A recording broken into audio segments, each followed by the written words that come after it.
B1 reach पर कब्जा, save B1 reach पर कब्जा, इलीगल कंस्ट्रक्शन बंद करो, बुलंद आवाज में B1 बोला।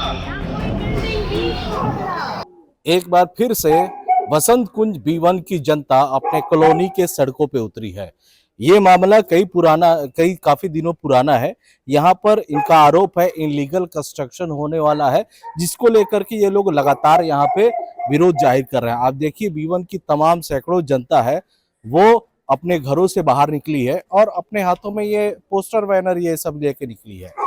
पानी की कमी, रास्तों में गाड़ियों की भीड़, तोड़ेगा नए बिल्डिंग B1 की रीढ़, ये इनका मैसेज है।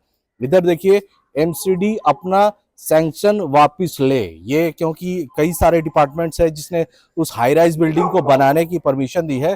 दिल्ली रिज को बचा है। देखिए ये जो कॉलोनी है ये रिज फ्रेंडली माना जाता है, क्योंकि आप देख सकते हैं कॉलोनी के रहने वाले लोग ग्रीनरी पर पूरा ध्यान रखते हैं, क्योंकि ये माना भी गया है कि वसंत कुंज ऐसा इलाका है जहां पे सबसे ज्यादा पार्क हैं और ग्रीनरी के लिए यहाँ पे लोग अक्सर अपने स्तर पे भी काम करते रहते हैं। देखिए इस जो प्रोटेस्ट में आपको सैकड़ों वो लोग मिलेंगे जो अपने घरों में रहते हैं और अपने क्षेत्र के जो इनकी समस्याएं हैं उसको लेकर के आज महिलाएं हो या पुरुष हो सैकड़ों की संख्या में सड़कों पे उतरी हैं।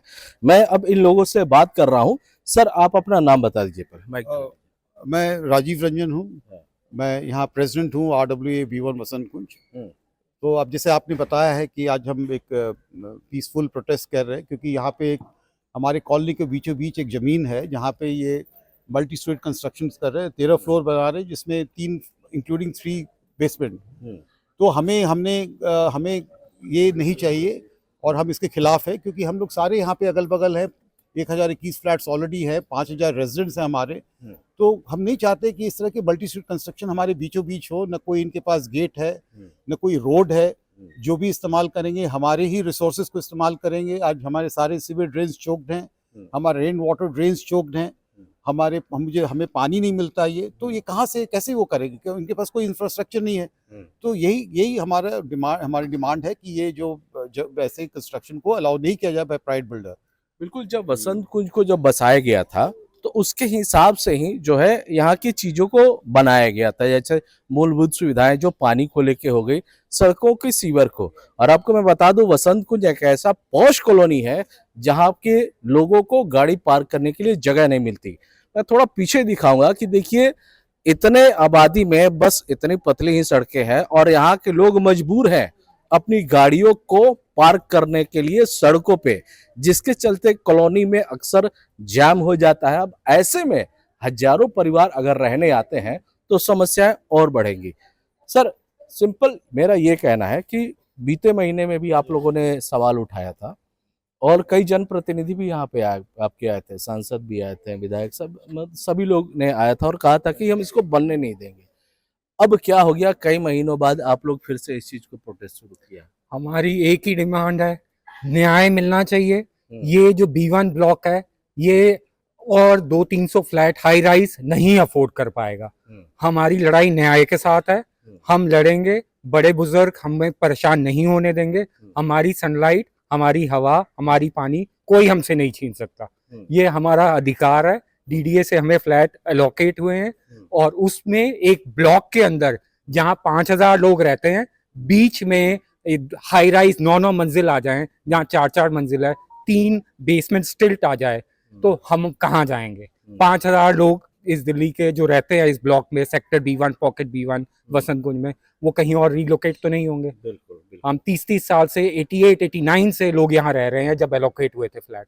तो उसके बाद से आज 2024 है, हम यहाँ रह रहे हैं। हमने आपका 2025 जहाँ हमने आपका करीब 35 साल अपने इस ब्लॉक में बिताए हैं। हम इसको छोड़ के नहीं जाएंगे। ये हमारा खून पसीना की जगह है, हम यहीं रहेंगे, हम हाई राइज नहीं बनने देंगे। सर मेरा अब सवाल ये है आप लोगों से कि जब ये मुद्दा पहले भी उठा था तो उस समय क्या था, सांसद भी आए थे यहाँ पे और उन्होंने कहा था कि जो इस तरह की कॉलोनी में जो जगह होती है वो यहाँ के लोगों के लिए इस्तेमाल होनी चाहिए, पार्क बन जाए या फिर किसी तरह का सेंटर बन जाए। तो अब क्यों स्थिति क्या है, वो लोग क्या बोल रहे हैं, जो आपके जनप्रतिनिधि हैं वो लोग क्या बोल रहे हैं इस पूरे मामले वादे तो हम हमसे किए थे, में? लेकिन उन वादों पे मतलब खरे नहीं उतरे, क्योंकि हम लोगों ने जो थोड़े बहुत उस जब शुरुआत हुई थी हम लोगों ने काफ़ी कोर्ट केस भी किए। नेशनल ग्रीन ट्रिब्यूनल में हमारा केस चल रहा है, हाई कोर्ट में केस चल रहा है, ठीक है।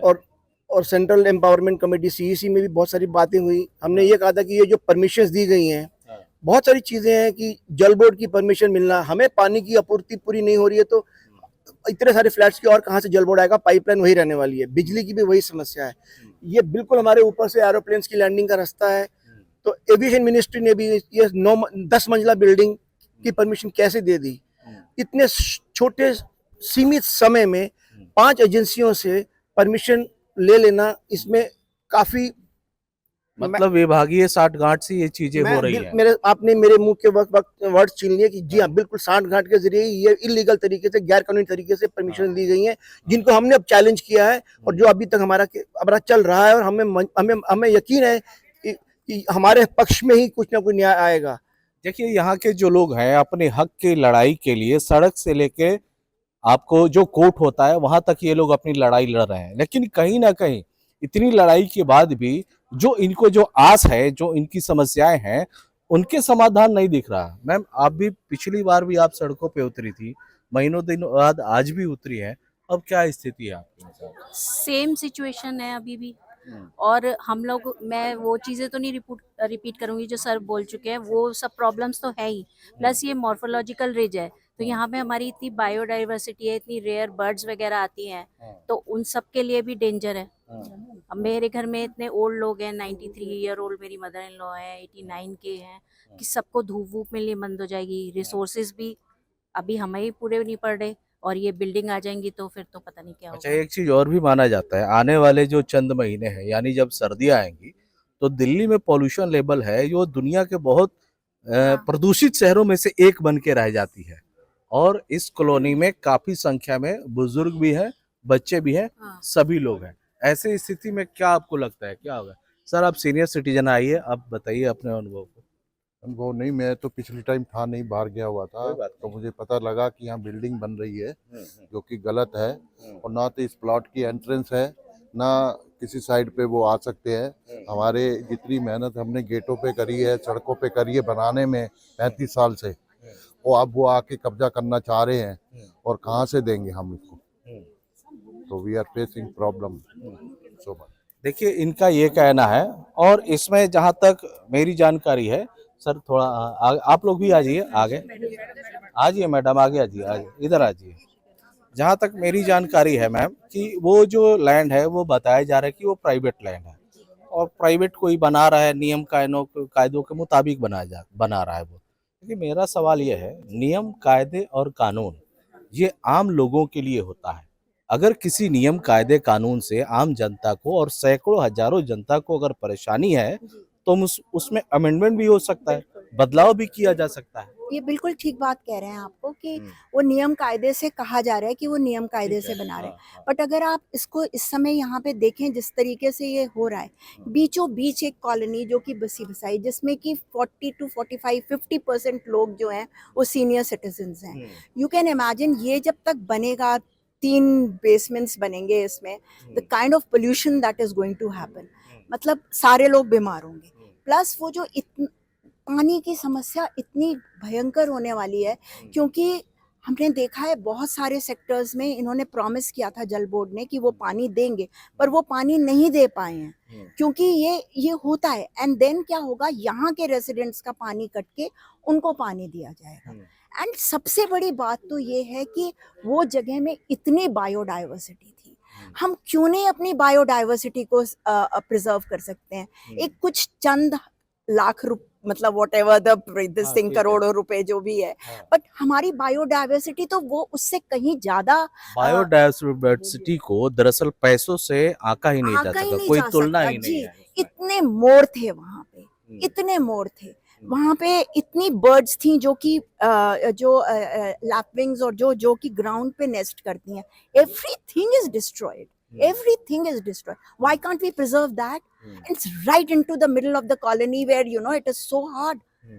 So I feel that I mean everyone needs to rethink over it. Even our honorable judges should rethink over this. That this is not. बिल्कुल सोचने की जरूरत है, जी। क्योंकि अगर नियम भी है तो आम लोगों के नियम में सुधार किया जा सकता है। और जैसा कि मैंने बताया भी और ये रिकॉर्ड में भी है कि दिल्ली में सबसे ग्रीन जोन में से अगर जो माना जाए तो उसमें वसंत कुंज भी आता है। यहाँ पे कई सारे पार्क हैं जो कि काफी ग्रीन है और जो दिल्ली का जो प्रदूषण लेवल है उसको कंट्रोल करने में काफी योगदान रहता है। और एक चीज ये भी जान लें कि इस ग्रीनरी के जिम्मेदार सिर्फ सरकारें नहीं है, वो ये लोग हैं, क्योंकि ये लोग अपने इलाके को हरा भरा करने के लिए हर कोई अपने स्तर पे काम करता है, तब जाकर के ये ग्रीनरी बच पाई है। मैम, आप लोग सभी लोग नॉन पॉलिटिकल आदमी हो, और लेकिन मैं चाहूंगा कि आप लोगों से एक जवाब लेना। पिछली बार जो थी वो आम आदमी पार्टी की सरकार थी और बीजेपी के जितने भी नेता आते थे वो लोग बोलते थे कि ये हम नहीं बनने देंगे चाहे कुछ भी हो जाए। अब सरकार में परिवर्तन हुआ है, लेकिन क्या आप लोगों की समस्याओं में कोई परिवर्तन हुआ है?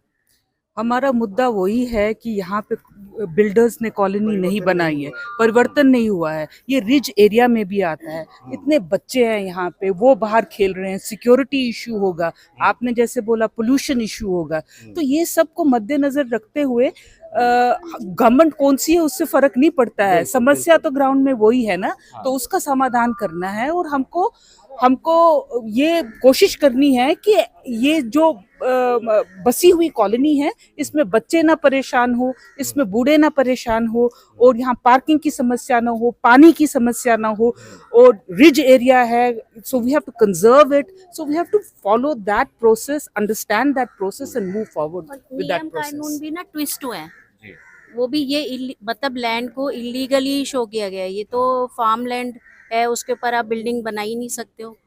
देखिए, नियम कानून की अगर बात करें तो जब आप लोगों को, जहां तक मुझे ध्यान है, जब आप लोगों को एक कॉलोनी दी गई थी, जब आप लोगों ने डीडीए अलॉट किया था, उस समय शायद किसी कागज पर यह नहीं लिखा गया था कि आपकी कॉलोनी के अंदर एक हाई राइज बिल्डिंग बनाई जाएगी। बिल्कुल नहीं तो दिया बात गया। तो वहीं पे खत्म हो और जाती है। उस रिसोर्सेज भी उसी हिसाब से नहीं दिए गए, हाँ। तो सफर तो फिर सब करेंगे ही ना। तो इस वजह से ये जो भी हो रहा है गलत हो रहा है, ये नहीं होना चाहिए।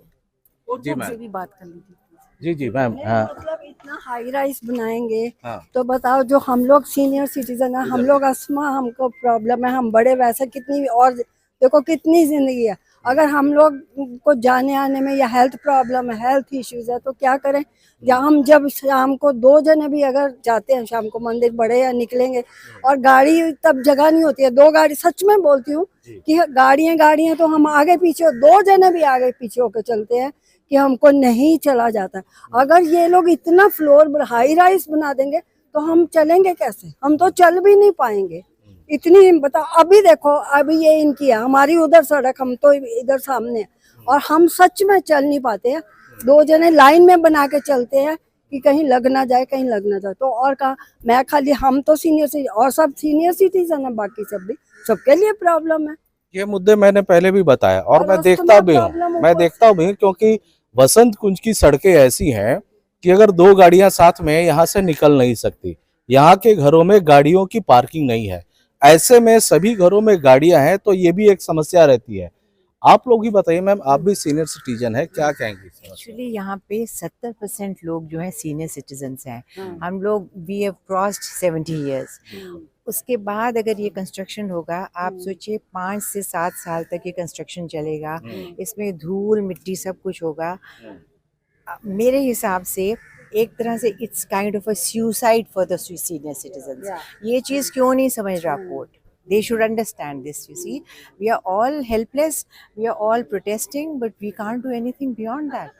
तो आप कुछ करिए इसके लिए। देखिए, सुसाइडल प्रोजेक्ट है यहाँ की लोगों के लिए, जो सीनियर सिटीजन है उनके लिए। अभी there is a parking problem, the lot, बहुत गाड़ियां हैं यहाँ पे।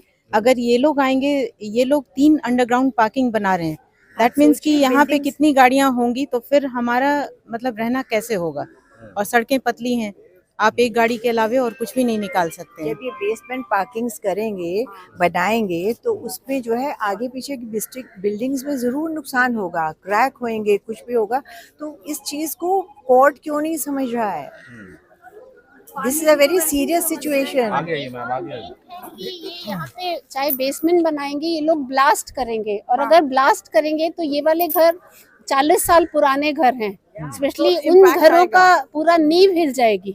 तो जो भी ब्लास्ट करेंगे, बिना ब्लास्ट के तो ये लोग बना ही नहीं पाएंगे, तो उससे जो घर खड़े हैं वो सारे गिरने की पूरी संभावना है उससे। आप लोग वसंत कुंज के दशकों साल पुराने निवासी हैं और ऐसा माना जाता है कि जिस क्षेत्र में अगर कोई जमीन पड़ी है तो इसका इस्तेमाल क्या होना चाहिए वहाँ की जनता तय करती है, वहाँ के लोग करते हैं। अब चलिए, चुनावी कानूनी लड़ाई हो गया, समस्याएं तो बाद में चलेगी। एक पल के लिए अगर ये जमीन आप लोगों को दी जाती है तो आप लोग क्या चाहते हैं, इस जमीन का क्या हो, इस जगह का क्या? तो पार्क खुलना चाहिए बच्चों का, सब सीनियर सिटीजन्स हैं, बच्चे हैं, बीच में पार्क खुले अच्छे से, यहाँ पर में एक्सरसाइज का हो, मॉर्निंग वॉक के लिए सब आए, कॉलोनी के अंदर हो, साफ खुली हवा हो। जितना ग्रीनरी हमारे B1 में है आप बाकी सेक्टर्स में देखेंगे कहीं नहीं है। अब तोड़ तोड़ के बिल्डिंग बन रही है, आप हाल देख रहे हैं सारी जगह का क्या हो रहा है, हर जगह बाढ़ आ रही है, कुछ आ रहा है। अब यहाँ वो कंस्ट्रक्शन करेंगे, वैसे ही हम पानी को रोते हैं, 1 घंटा दिन में, आधा घंटा रात को, एक टाइम पानी आता है। जब यहाँ बिल्डिंग बनेगी तो हम कहाँ जाएंगे? अगर कोई सरकारी प्रोजेक्ट होता है और प्राइवेट जमीन उसके आड़े आती है तो सरकार उसे मुआवजा देती है। तो अब आप लोग क्या चाहते हैं कि यहाँ पे सच में पार्क बने, और चलिए जिनकी प्राइवेट लैंड है उनकी है तो सरकार उन्हें मुआवजा दे, उनको भी राहत मिले और आप लोगों को भी राहत मिले।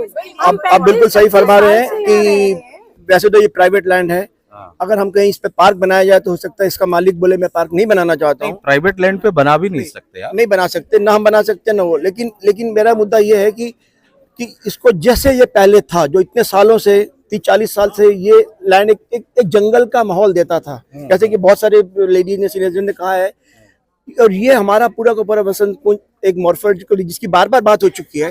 अब किसी ने ये सवाल किया था कि अगर ये मॉर्फोलॉजिकल रीजन तो आपके फ्लैट कैसे बने हुए हैं?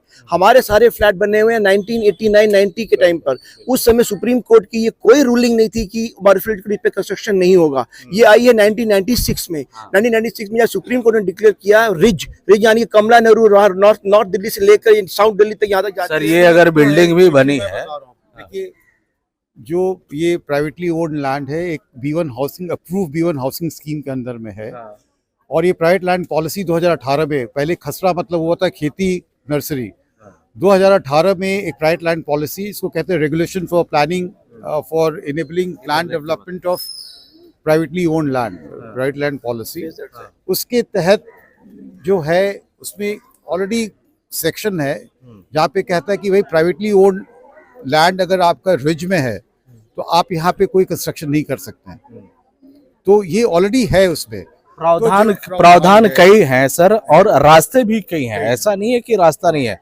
मैंने तो सिंपल ये कहा कि अगर सरकारी प्रोजेक्ट हो, कहीं मेट्रो अगर गुजर रही हो और रास्ते में आपकी जमीन आए तो सरकार आपको मुआवजा देती है, आपको कहीं और शिफ्ट कराती है, वो चीज यहाँ पे भी हो सकता है। तो वही हमारा कहना है कि सबसे पहले कि जब DDA ने 1989 से एक्वायर करने की कोशिश कर रहे थे तो क्यों बीच में छोड़ा? वी शुड एक्वायर, उसको एक्वायर करना चाहिए। और अगर और भी दिक्कत है तो ये सारे प्रोजेक्ट साइट स्पेसिफिक नहीं होते हैं, जैसे मेट्रो एक साइट स्पेसिफिक प्रोजेक्ट है, अगर उसको किसी लोकेशन में बनना तो बनना, ये तो साइट स्पेसिफिक नहीं है, तो ऑल्टरनेट साइट दे। तो यही हमारा कहना है कि DDA इसको एक्वायर करे, जो भी बिल्डर है इसको एक ऑल्टरनेट साइट दे। तो यही हम डिपार्टमेंटल की जो कमियां रही हैं उसका कहीं ना कहीं आप लोग हर जाना भुगत रहे हैं, क्या कहेंगे सर? आपने तो लगाया है MCD अपना सैंक्शन वापस ले। जो सर अभी कह रहे थे 2018 का जो कानून है, ये वसंत कुंज B1 में जो हो रहा है, दिल्ली का सबसे पहला प्रोजेक्ट है जहां जो जमीन 70 और 80 के दशक में जो नहीं एक्वायर कर पाया DDA, उस पे जो मुआवजा भी नहीं दे पाया, उसको लोग प्राइवेटली डेवलप कर सकें। तो यह है पहला उदाहरण। तो इसमें अगर हम देखें, मैंने जो लगाया करके MCD अपना सैंक्शन वापस लीजिए। कई साल तक DDA और MCD एक दूसरे पर आरोप लगा रहे थे कि आपका है, ये आपका है, पहले आप करते करते आखिर में ऐसा हो गया कि उन्होंने DDA ने अप्रूवल दे दिया और MCD ने अप्रूवल दे दिया, लेकिन इन्होंने ये देखा नहीं कि ये रिज है, और रिज मतलब दिल्ली में जंगल। हर कोर्ट में कहता है कि रिज दिल्ली का लंग्स है, यानी कि फेफड़े। अगर आप फेफड़ों के अगर आप मूल्य लगाना चाहते हैं, जब आपने एक पोल्यूशन का भी बताया था, जब प्रदूषण इतना हो गया है, हम इससे नीचे गिर नहीं सकते। दिल्ली दुनिया का सबसे प्रदूषित सिटी में एक आता है, शहर में आता शहरों में है, तो से अब इससे हम नीचे गिर ही नहीं सकते। तो अब अगर आप जंगलों में ही अब अगर हाई राइज बनाओगे तो आप भविष्य के आने वाले जनरेशन को क्या बता रहे हो कहीं ना कहीं संकट कि कहीं 4 पौधे लगा लेंगे और हम जंगल से हमने एक समझौता कर लिया, हाई राइज है, हम 4 गमले लगा देंगे और उससे हम यही डिपार्टमेंट्स को समझना पड़ेगा जो आपने सवाल पूछा, और ये हमारे लिए भविष्य में बहुत बड़ा एक दिक्कत होने वाला है। ठीक है सर, 1 मिनट। तो अब सवाल यही है कि वसंत कुंज की जनता अब सड़कों पे है और इनका सिंपल यही चीज है कि अगर कानून है तो कानून आम लोगों के लिए होनी चाहिए। इन्हें समस्या है तो ऊपर बैठे लोग इस कानून में बदलाव करके इनकी जगह